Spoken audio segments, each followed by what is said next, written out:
Hey guys, it's me. I thought I'd do another inbox review of a kit I just recently bought. This is another one that's going to be added to my Tiger stash, as it were.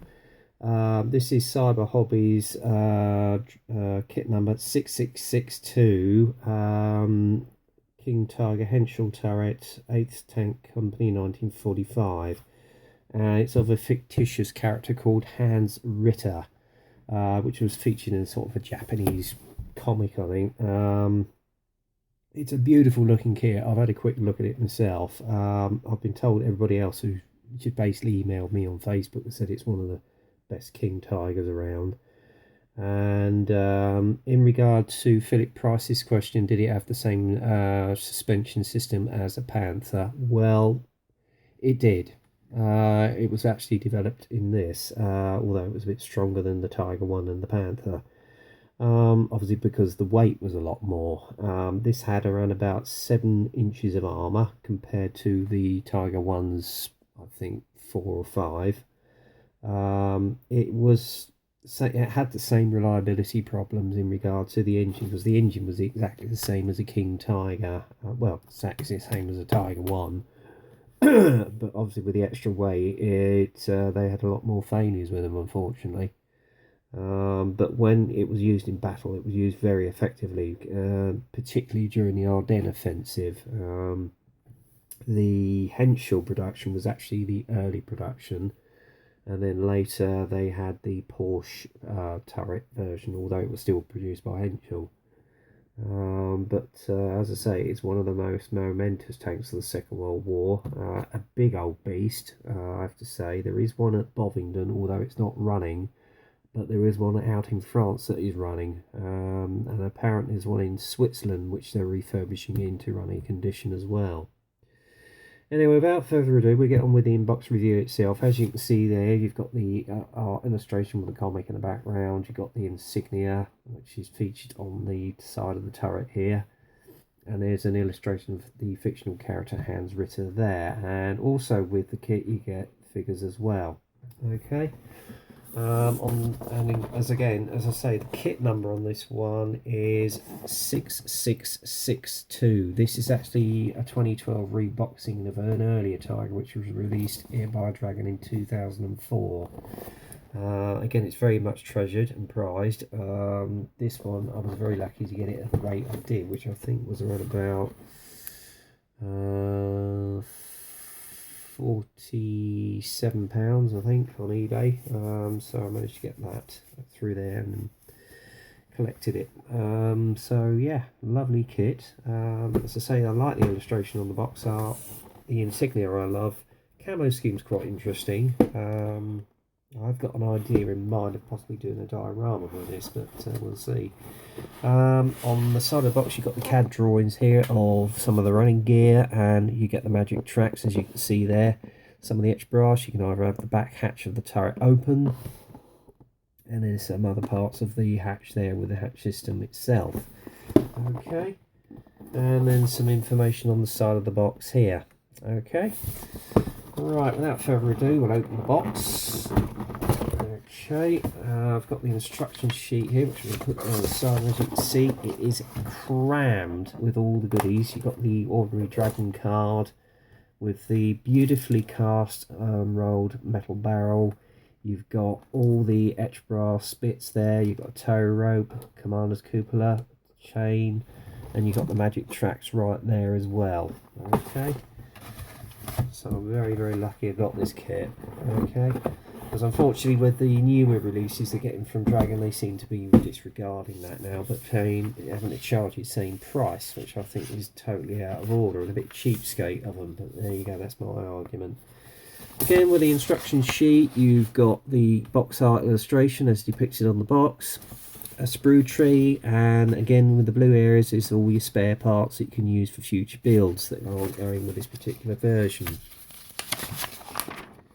Again, as is familiar with Dragon, on the instruction sheet you've got all the colour callouts in Mr. Hobby colours. Okay, again you can cross-reference them on the colour app on the phone, which I think you can get on most Android phones from Play Store. First, obviously the first illustration as is depicted here, you basically put the sprocket together along with the idler wheel. You've got the final drive going on along with suspension arms or suspension system, and then add all the wheels on, but I won't be doing that because, as you know, most armour builders don't do that. This is just showing you the lineup of each of the wheels and where they should be placed, okay, as is depicted here. And then you've got the exhaust system, which goes onto the back plate along with the tow bars and tool kit, and then that goes onto the back of the lower hull along with the jack, which is illustrated on how it's actually assembled here. That then goes onto the back plate along with the bottom part of the exhaust system onto the back plate along with your rear mud guards, okay. And then moving on, it isn't particularly, looks like quite an easy kit to assemble. I'll just fold that together again so we get there. Then you go on to the upper hull, obviously putting the MG machine gun, which you see featured there, which is a familiar one, including the same as in Tiger 1's. And then how to assemble all the magic tracks, which you see there. Okay, then you've got the front fenders that go on the front of the vehicle on the upper hull along with the hatches, and then you've got the rear engine decks along with the covers which go on the back here, and then add the upper hull to the lower hull, assemble the headlights which you see here, add the side fenders onto the tank itself along with, I don't know what that is, must be another, oh, it's the headlight.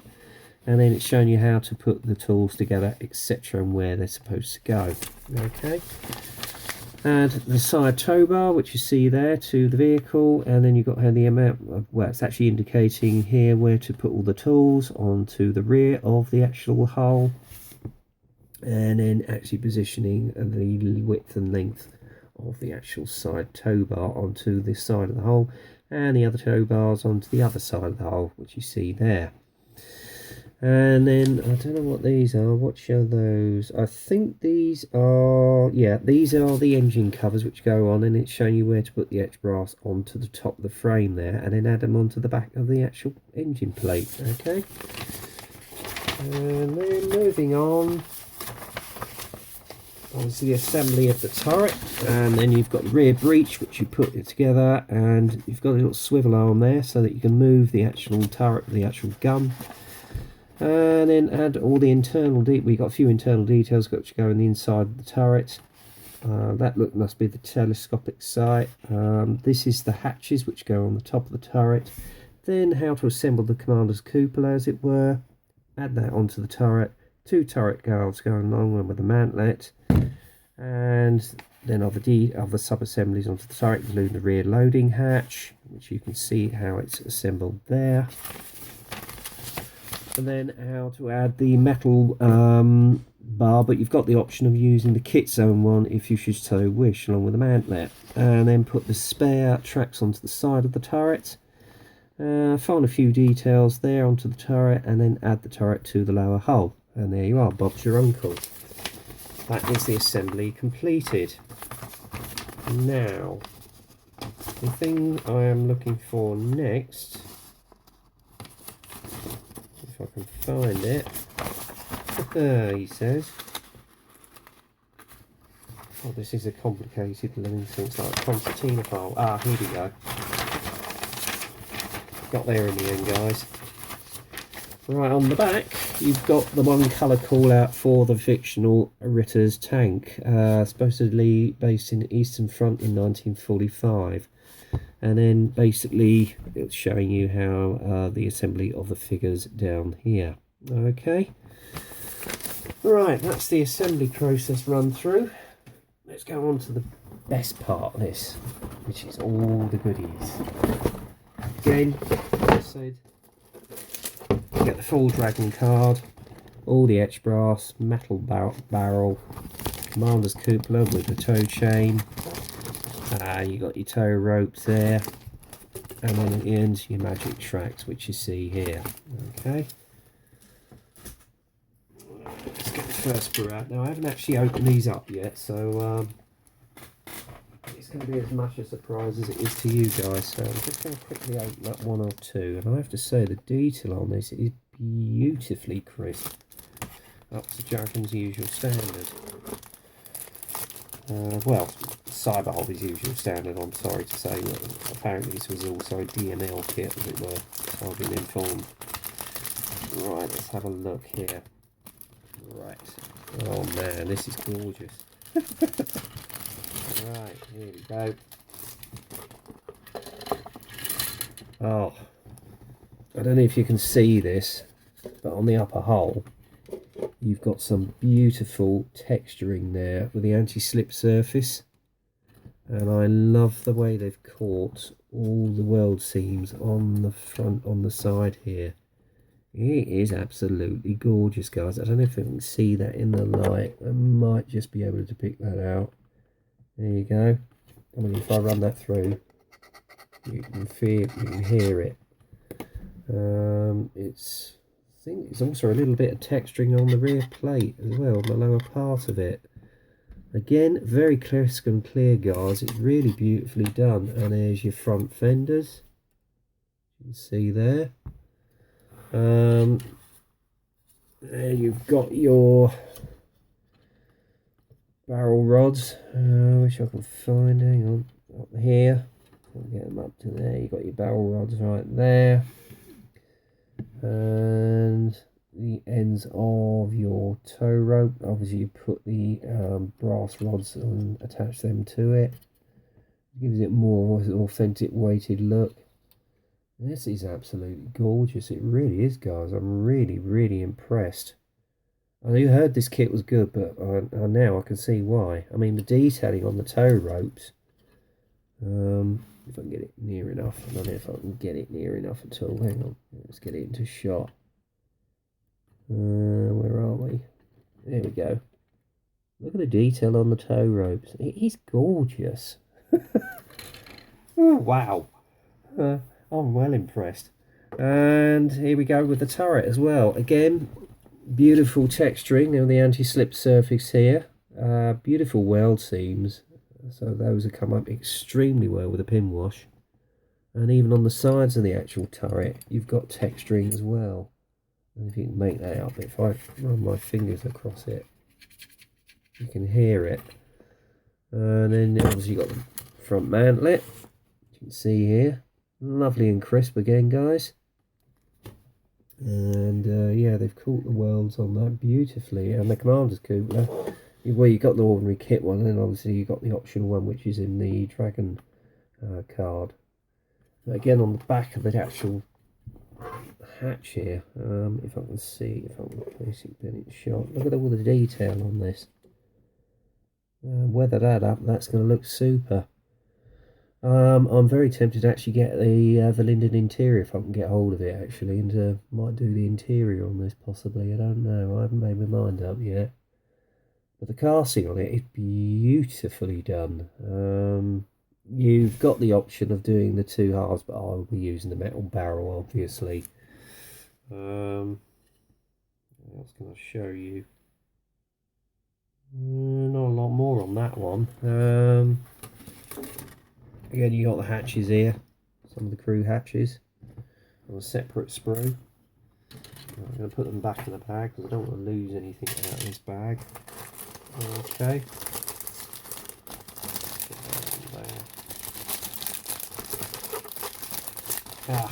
Easier said than done to get these things back in the bag. I can tell you it's I'll leave it until later, I think.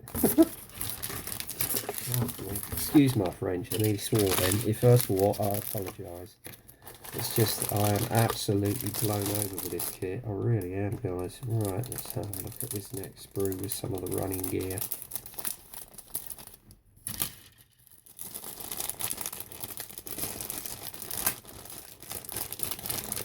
Okay, bear with me.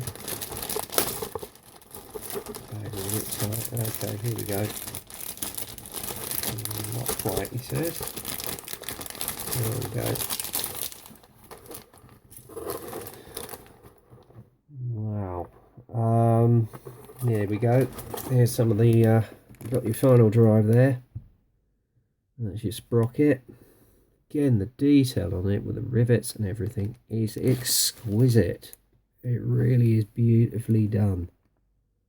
And obviously I've got the idler wheel there as well at the back here, if you see there, just here.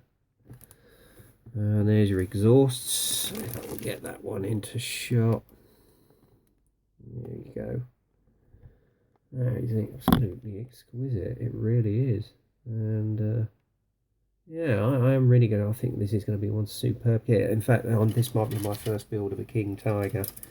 And then obviously you've got the fenders here, side fenders, and the detail on it is absolutely crisp to anything. There's not an ounce of flash, which is what you would expect on any of these Cyberhobby kits.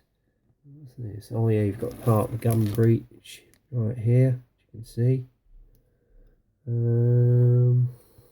What else? We've got tool clamps on there, very tiny, so you have to be very delicate with those guys. Yeah, very nicely done, I have to say. Our sprue again is exactly the same, so I'm not going to show you that one.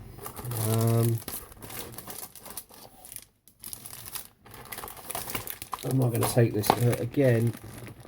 The running gear is absolutely beautifully cast and welded. I mean, the detail in it is going to look exquisite. And obviously you've got your suspension arms here.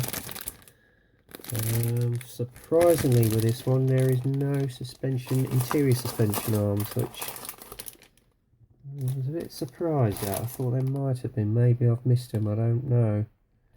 But there's no internal detail on this one, unfortunately, as regards suspension arms. If I get the hull out. So the hull, the lower hull.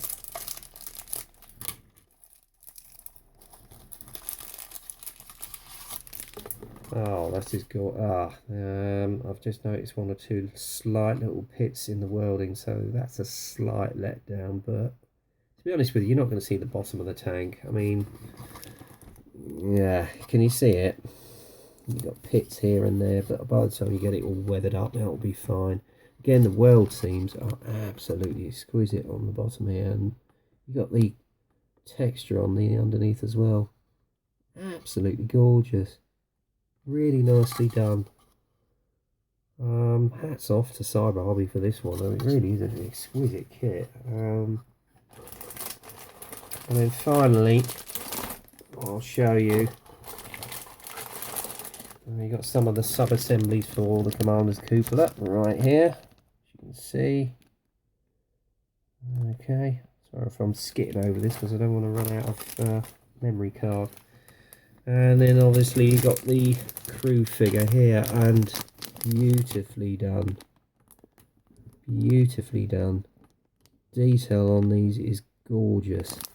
Now, I haven't, according to the box, there were some other crew figures in here, but I can only actually see the one, or the two of them.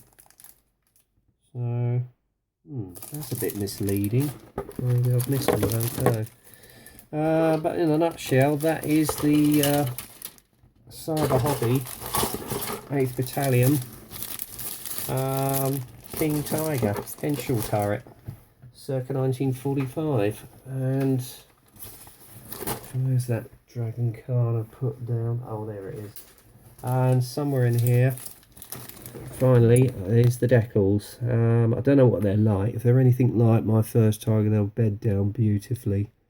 But yeah, I'm quite looking forward to building this puppy, I have to say.